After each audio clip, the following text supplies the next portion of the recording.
Movie inaanza ni mida ya usiku mzito sana. Kuna mtoto yuko peke yake kwenye giza zito kama hili akiwa anaita Bingo. Bingo ambaye ndo anamtafuta sasa. Anauliza upo wapi? Na kutafuta kila kona sikuoni. Wakati anaendelea kutafuta pale akajikuta amejichoma mguu wake na damu zikaanza kutiririka hapo hapo. Kwa hiyo akaacha kuita, ikabidi aanze kuomba msaada sasa. Baada ya hapo msimulizi wetu anatupa story kidogo. Kati ya mwaka 1967 na mwaka 1970 vita vya wenyewe kwa wenyewe vilizuka nchini Nigeria kama njia ya kujenga upya taifa. Tarehe 22 Mei mwaka 1973 mpango wa National Youth Service Corps yani NYCC ulianzishwa na Jenerali Yakubu Gowon. Huduma ya lazima ya mwaka mmoja ambapo wahitimu hupelekwa kutoka majimbo yao kwenda majimbo mengine kwa ajili ya maridhiano, ujenzi upya na kuijenga tena Nigeria. Baada ya kumaliza utangulizi, naomba tukaanze movie letu. Itakuwa ni series yenye vipande kadhaa lakini no magishenzi. Tuanzie hapa. Kuna huyu dada anaitwa Amanda, yupo zake live kwenye mitandao huko. Inaonekana ni mtu wa mitandao sana yani. Akiwa live anawaambia watu wake kwamba ndo anakwenda huko NYS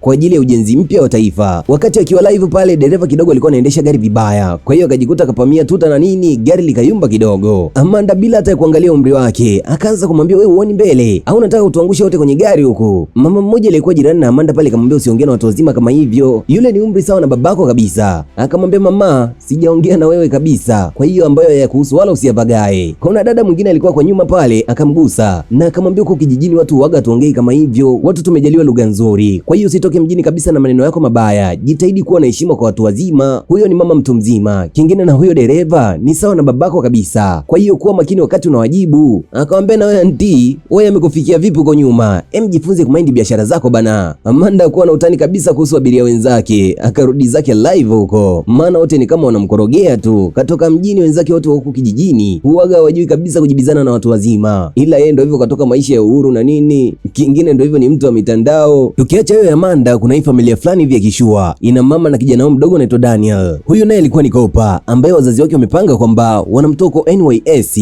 kumleta mjini, na wamefanya kama kumhamisha vile, lakini baada ya kufika mjini watamtafutia uwezo wa kupata kazi, maana amehitimu vizuri sana kwenye mitihani yake ya chuo, tena kazi kwenye kampuni kubwa sana, kutokana pia na babake ni mtu mzito, kwa hiyo anajuana na watu wengi na nini. Yeye mwenyewe pia aliomba, maana huko alipokuwepo mwanzoni ni sawa na jeshi kabisa, wanapelekwa kibabe, wanahudumia jamii bila ya kulipwa, yani ni sawa na wanakwenda kujitolea huko. Wengine walimu, wengine madaktari, na wengine wanafanya shughuli kama za umisheni wa kanisa. Kwa hiyo hapa mchizi akiwa anapiga story na mamake akawa anamuuliza, vipi huko maisha huko yalikuwaje? Daniel akasema kwamba maisha kiukweli yalikuwa rahisi, chakula na nini kuanzia mazingira hayakuwa mazuri hata kidogo, na pengine hayakuwa yakimpendeza. Mama akamwambia, ndio maana tumeamua kukuhamisha, ni wewe tu sasa hivi. Daniel akasema wala hata kukubali na wala hajaomba uhamisho wowote ule. Mama akashangaa imekuwaje tena, na tayari walishakubaliana yeye na baba yake. Kwa hiyo ikabidi kesi irudi tena kwa baba. Baba baada ya kusikia hivyo aliwaka kishenzi, akamwambia, nilijua kiuhalisia labda baada ya sisi kufanya mipango yote na kukubaliwa uhamisho, basi utatuma barua ya kuomba uhamisho, lakini badala yake hujafanya hivyo, umekuja kukataa. Kwa hiyo unachotaka kuniambia ni kwamba unapingana na maamuzi yangu? Daniel akasema, hapana baba, sio kwamba napingana na maamuzi yako, ila nahisi kule bado pananihitaji, nahisi kuna huduma zangu zinahitajika sana kule. Mzee akamuuliza, huduma gani? Huduma gani ambayo unahitajika nayo kule? Kule hamna chochote zaidi ya mateso, kingine hamlipwi, utaenda maliza mwaka mwingine. Mchizi akasema, hakuna shida, ila kipindi hichi cha ujana anahisi Mungu amemuita kule, kwa hiyo ni lazima katimize ambalo Mungu analitaka juu yake. Mungu anamtaka arudi kule, anajisikia moyoni kurudi kule, kuna watu bado wanamhitaji. Wazee wakamwambia iwezekani, yani wameshamwandalia kazi nzuri kabisa huko mjini. Baada ya uhamisho wake kukamilika, akija mjini ataendelea na shughuli za kujitolea, badala yake atakuja na aanze kazi rasmi kwenye kampuni ya moja kati ya marafiki zake, kampuni kubwa tu hapo mjini, na amemfanyia mchakato huo umekubali kirahisi, kwa sababu kwenye matokeo yake ya chuo alifaulu kwa ufaulu wa alama za juu kabisa, alama za mwanzoni. Kwa hiyo akija kazi itakuwa rahisi kwake kutokana na kitu ambacho pia amekisomea. Lakini Daniel yakutaka, licha ya kwamba ataenda kulipwa vizuri, familia yake na kila kitu, Daniel anataka kurudi huko, anadai Mungu bado anamuita kule na kuna watu wanamhitaji sana kule. Wazee wakamwambia, unaacha nafasi nzuri sana ya kazi, unaacha nafasi ya future yako kwenda kuwatumikia watu ambao hata wajui na watu ambao hata wakujui. Daniel bado alikuwa mbishi, akisema wale kule wanamhitaji zaidi, haijalishi wanamjua wala haijalishi hawamjui, ila anahisi uwepo wake bado unahitajika sana sana kule. Upande wa pili huku Amanda naye kafika sehemu ambapo alitakiwa kufika, kwenye lodge ya makopa. Sasa baada ya kufika pale akapokelewa na huyu dada mmoja anaitwa Abike na akamwambia hii ndo inaitwa Coppers Lodge. Akasema sehemu yenyewe ndo hii. Mda huo bado alikuwa live ujue. Anasema sehemu yenyewe ni kama imetelekezwa vile, lakini ana namna, inabidi manage hivyo hivyo. Abike akamkaribisha mpaka ndani kule kwa ajili ya kwenda kumonyesha chumba chake. Baada ya kuingia ndani akamwambia ndo sehemu ambayo watu waga wanapumzika. Coppers wote waga wanakutana hapa kwa ajili ya kujadili na nini na kushauriana mambo mengi zaidi. Abike baada ya kumpeleka chumbani kwake, yeye akatoka mpaka maeneo ya huko nje. Akakutana na huyu dada mmoja anaitwa Clara. Wakasalimiana pale na akamwambia kwamba wanaye kopa mpya. Akauliza, "Oh, ni habari nzuri sana kweli. Je, ushamuonyesha ndani?" Akajibu, "Ndio, ndo kazi yake hiyo. Kashampeleka mpaka kilipo chumba chake." "Ehe, na ushamwambia pia Femi?" Akamwambia,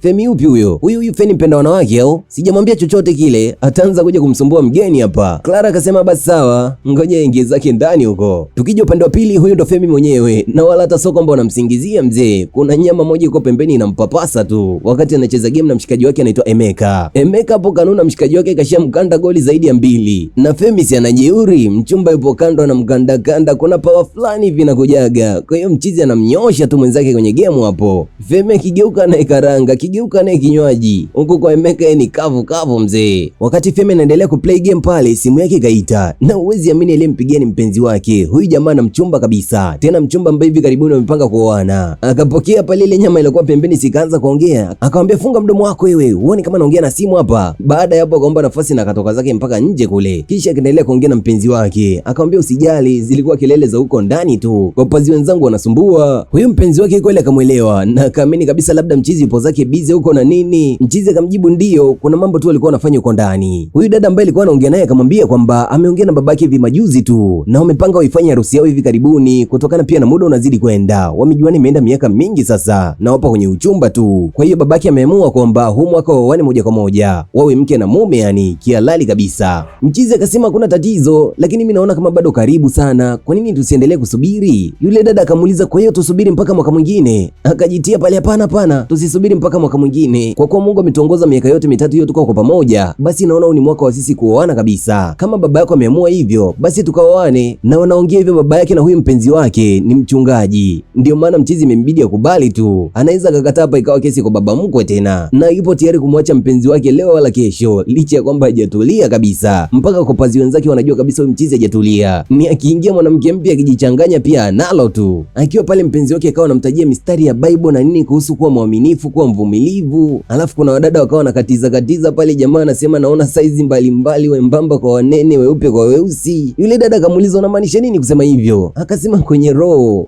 anaona giza, anaona mwanga." Basi akamwelewa pale. Wakati huo kundani Emeka yupo na yule dada ambaye alikuwa anamkandakanda Femi. Sasa akawa anamuuliza, "Hizo package Femi anazofaidi, unaonaje na mimi nikafaidi? Usiwe mbinafsi basi kama hivyo, eti ukampa Femi peke yake." Yule dada akamuuliza, "Unaye pesa?" Mchizi akamjibu, "Ndio, pesa ipo ya kuzidi tu." Femi akiwa anaongea na huyo mpenzi wake pia uoga anamjua Emeka, si anajua ni mabesti. Kwa hiyo akaomba ampe simu, ampe hai tu kama kumsalimia. Mchizi si akaingia ndani kumpa simu, anakuta mwenzake Emeka ndo anakando na ile nyama yake mzee. Akaona ina tena kupeleka simu na akamwambia kimya, "Nyie ngojeni nirudi hapo." Akarudi kumwambia mpenzi wake yupo busy, sijui kuna mambo kidogo anayefanya, mambo ya Bible study. Mpenzi wake akasema kuna tatizo, ila ampe hai tu kwamba amemsalimia. Kwa upande wa pili kwa nyumbani kwa kina Daniel, naye pia alipigiwa na mpenzi wake. Kwa hiyo akapokea ile simu pale. Mpenzi wake akawa anamwambia kwa nini asikubali hiyo kazi ambayo wazazi wake wamemuitia. Sasa uwezi amini, wazee wamemwambia mpaka mpenzi wake ili kusudi amshauri jamaa tu. Jamaa akamwambia wewe uelewi, akaanza kumsimulia sasa kwamba ni yapi anamsibu mpaka anagoma kuanza hiyo kazi na kwa nini anataka kurudi kule, akisema kwamba bado anahitajika. Anasema siku moja alikuwa anatembea akakuta kibao kimeandikwa The Light of the World Orphanage. Akavutiwa sana kuingia kule, nafsi yake ilikuwa inamvuta sana kuingia huko. Akaona sio kesi, akaenda kugonga geti. Akapokelewa na huyu mzee mmoja na akamuuliza, "Je, hichi ni kituo cha watoto yatima?" Huyu mzee akamwambia ndio, lakini hakunaga mtu yoyote yule anayejali kuhusu hapa. Hakuna anayekuja kutoa msaada, hakuna anayekuja kuwajulia hali hao watoto. Yaani ni kama umetelekezwa vile, zaidi ya huyu mama peke yake. Mchizi akauliza,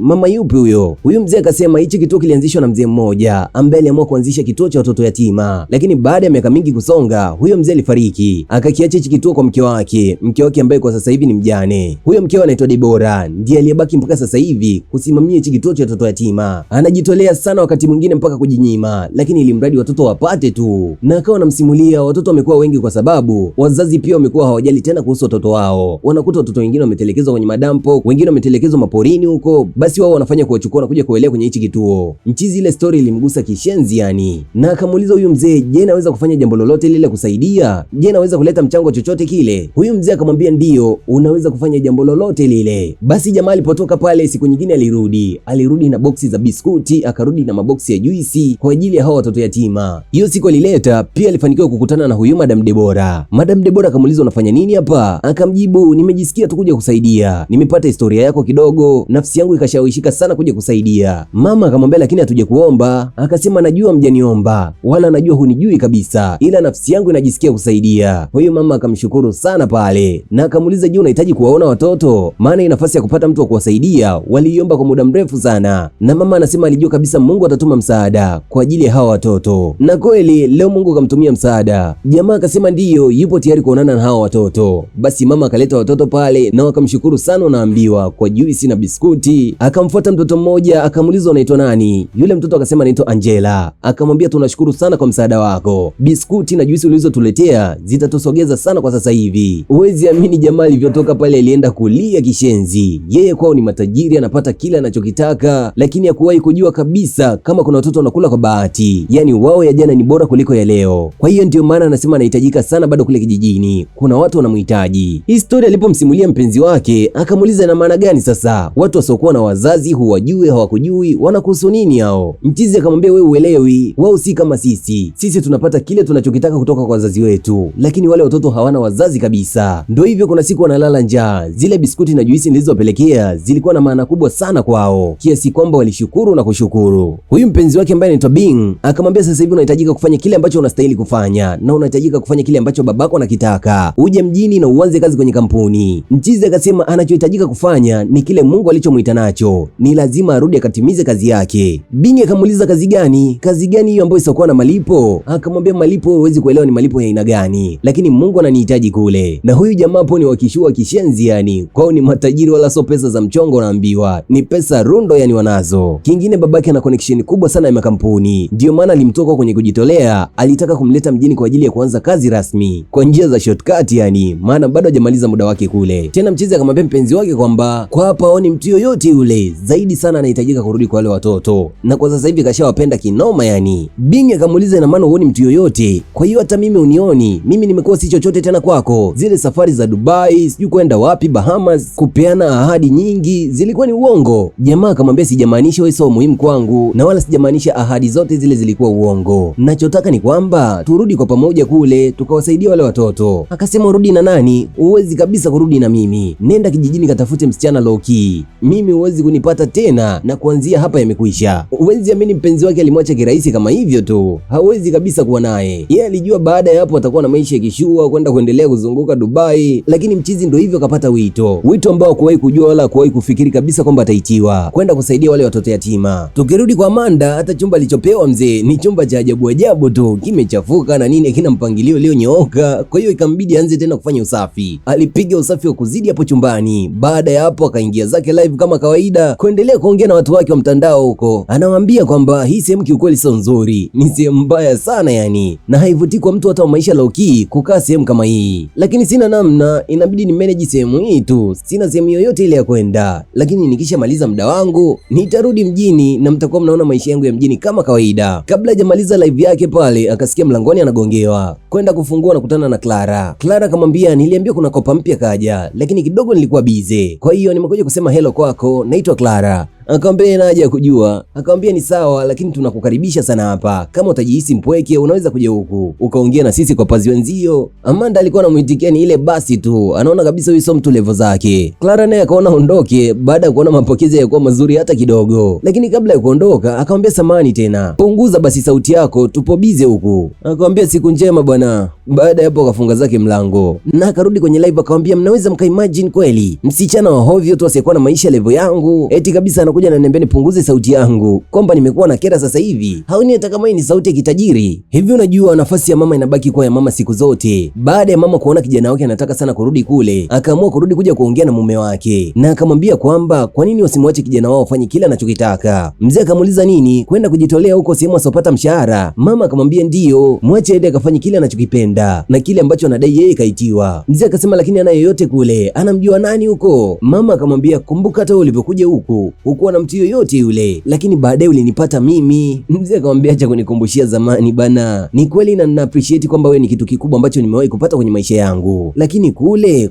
kuna benefit. Ataenda fanya nini kule ambacho kitakuwa kinamlipa? Au kwenda kujitolea, ni nani atakuwa anamlipa huko? Mimi nilivyokuja hapa nilikuwa sina yoyote, nilikuwa si chochote hapa. Mama akamwambia ulikuwa unaye Mungu, usiseme kwamba ulikuwa peke yako. Kwa hiyo naye mwache, Mungu ataenda kumsimamia, mwache aende akafanye kile anachokipenda. Baba akagoma kabisa na akasema yeye maamuzi yake kama baba mwenye nyumba ni kwamba kijana wake atakwenda kwenye hiyo kazi ambayo kaitiwa, kazi ambayo kamuunganisha kwenye kampuni ya rafiki yake sasa, lakini si mambo ya kwenda kujitolea kijijini huko. Tukirudi huko kwenye Coppers Lodge, yupo Femi na Clara waga wameshibana kichizi yani. Hapo akawa anamsimulia nyama ambayo alikuwa nayo jana usiku, ilikuwa laini na nyama na nini imejaza kila kona yani. Clara akamwambia Femi, acha kuwa kama hivyo basi. Ni story gani hizo unanipigia hapa? Mimi nikajua unakuja hapa tuongee mambo ya Bible na nini, lakini ndo story za ajabu kama hizo unataka kunipigia. Femi akamwambia wewe uelewi, kuna vitu ambavyo huwezi kuvielewa kabisa. Yani nikikuhadithia yani kama ungeiona hiyo nyama wewe. Clara akamwambia kama una mada ya kuongea nzuri naomba uondoke. Hata hivyo mchizi akasema sio kwamba napenda kuwa hivi, ila ni shetani kanivamia, lakini kama ningepata dakika 5 na wewe ukaenda kuniombea chumbani kwangu. Clara akamuuliza kwa nini chumbani? Kwa nini wasifanye hayo maombi wakiwa hapo hapo? Mchizi akasema labda kufunguliwa kwake mpaka awepo chumbani kwake. Clara akamkataa na hapo. Hata hivyo Femi akaanza kujirudi tena na akamwambia naanzaje kumwomba dadangu aingie chumbani kwangu eti? Huoni kama haya ni mapepo? Ninahitaji maombi kabisa. Wakashikana mikono pale kwa ajili ya kuomba sasa. Clara yupo serious anamwombea, jamaa akaanza angalia mikono ilivyokuwa laini, akamtoa mapema na akamwambia tuombe tukiwa tujashikana. Maombi yakaendelea pale. Sasa wakati anaomba akapita Amanda kama kawaida yupo zake live huko. Alafu Femi si akamwona mzee ugonjwa wake uoga ni nyama kama hizi, mzee na Amanda kajaza kila kona yani. Akaona hayo maombi yanahusu nini eti? Akanyanyuka upesi kuifuata nyama sasa. Mpaka Clara mwenyewe akashangaa, huyu si tulikuwa tunaomba sasa hivi lakini. Na akamuuliza Femi si tulikuwa tunaomba wewe? Akamwambia niache nipokee nilicholetewa na Muumba hapa. Jamaa akasimama fresh akajiseti kwa ajili ya mistari na akamwambia subiri mrembo, nasikia wewe ni mgeni hapa, lakini kama utahitaji sehemu yenye upepo, sehemu ya kucheza game, sehemu ya kutulia, unaweza ukaja chumbani kwangu. Sasa wakati anaboboja wewe maneno ya kipuuzi, Amanda alikuwa yupo zake live kwa Instagram. Kwa hiyo kila kitu kinaruka live, watu wana comment hapo na nini. Jamaa juu hilo, kwa hiyo akaendelea kujimaliza pale. Na kingine mwanamke mzuri kama wewe unaweza kumwangusha mwanaume alisimama kama mnara vile. Kwa hiyo niambieni lini utakuja kukaa sehemu yenye upepo, sehemu ya kucheza game chumbani kwangu na maanisha. Amanda akamwambia wala havutiwi kabisa na vitu kama hivyo. Jamaa akamwambia kuna vingi zaidi ya kuvutia, yani kuna mengi zaidi ya haya. Ni yeye tu kumpa nafasi. Amanda kageuza zake kamera kwake na akaanza kuambia watu wake ambao wapo live. Mnaona sasa watu loki kama wao ndo wameshaanza kunitaka. Kisha akaondoka zake pale. Femi akamrudia Clara,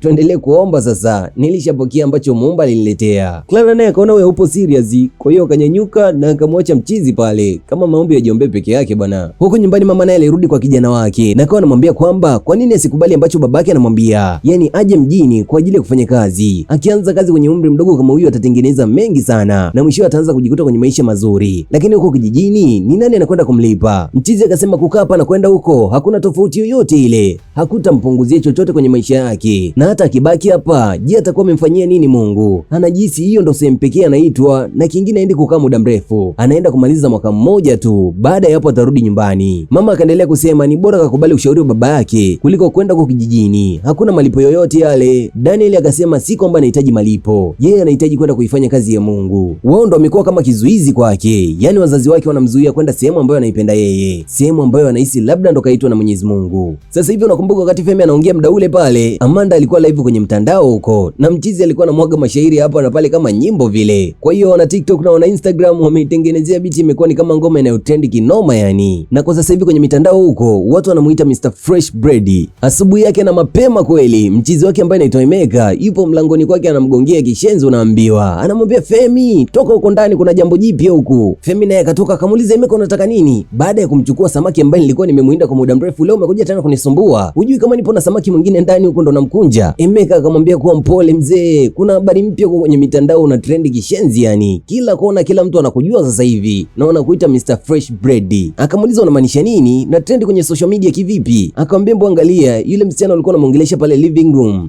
kakutrendisha, una trend kila kona sasa hivi. Kumbe wakati unaongea ulikuwa unarekodiwa pale. Nice akaangalia kuhakikisha kila kona, kila mtu anariposti post yake tu, kila mtu ana download anaposti anavyojisikia, na malike ni kama yote wanaambiwa. Jamaa akamwambia Emeka, hii video nani kaposti na nani mwingine atakuwa kaona? Mchizi akamwambia so Nigeria tu, hii video inaonekana na dunia nzima, kila mtu anayo sasa hivi. Akamwambia Emeka, mimi nimekwisha. Emeka, nimekwisha, nishakufa tayari. Wakati akiwa pale, Samaki ambaye alikuwa ndani kule naye akatoka na akamuuliza Femi anafanya nini nje, warudi ndani kumaliza walichokuwa wamekianzisha. Jamaa akamuuliza kumaliza na nani? Embeba nguo zako kwanza uondoke hapa. Yule dada akaleta ubishi, jamaa akamsukumia kule na akamwambia kwenda huko. Akaendelea kumuuliza ni kina nani wameona. Mchizi wake Emeka akaendelea kumkumbusha dunia nzima sasa hivi na habari hizo, yani kila kona, kila mtu anajua kuhusu hiyo video. Jamaa akasema nimekwisha mimi. Emeka akashangaa, umekwisha kivipi? Mwanangu ndio ushakuwa superstar, unachoanza hapo nini sasa hivi? Akamwambia nawaza kuhusu mpenzi wangu, yule mwanamke tumedate zaidi ya miaka 3 sasa hivi. Je, kija kuona hii video na babake ni pastor, wewe unahisi kitatokea nini hapo? Si ndio ananyimwa mchumba hivi hivi? Na ukumbuke kwenye video kule alikuwa anatongoza mzee, kwa hiyo kila kitu kipo wazi kwenye mitandao ya kijamii. Mchizi akiwa anatupia swaga na nini. Jamaa akasema angalau maneno yangu yameumba sasa hivi. Nilimwambia Amanda atamwangusha mwanaume alisimama kama mnara. Angalia sasa, kaja kuniangusha kwenye msimamo wangu nilokuwa nimesimama sasa. Bana, napo ndo unakuwa mwisho wa episode ya kwanza. Hii movie inaitwa Corpus Lodge. Make sure tayari umesubscribe na kugusa alama ya kengele ili episode 2 inapotoka uwe wa kwanza kuipata. Gusa alama ya kengele ili usipitwe kabisa na episode ambazo zinafuatia. Hii ni Mswahili TV, kituo chako pendwa cha burudani. Asanteni kwa wote mliokuwa nami kutoka mwanzo hadi mwisho. Niite Clay Mswahili.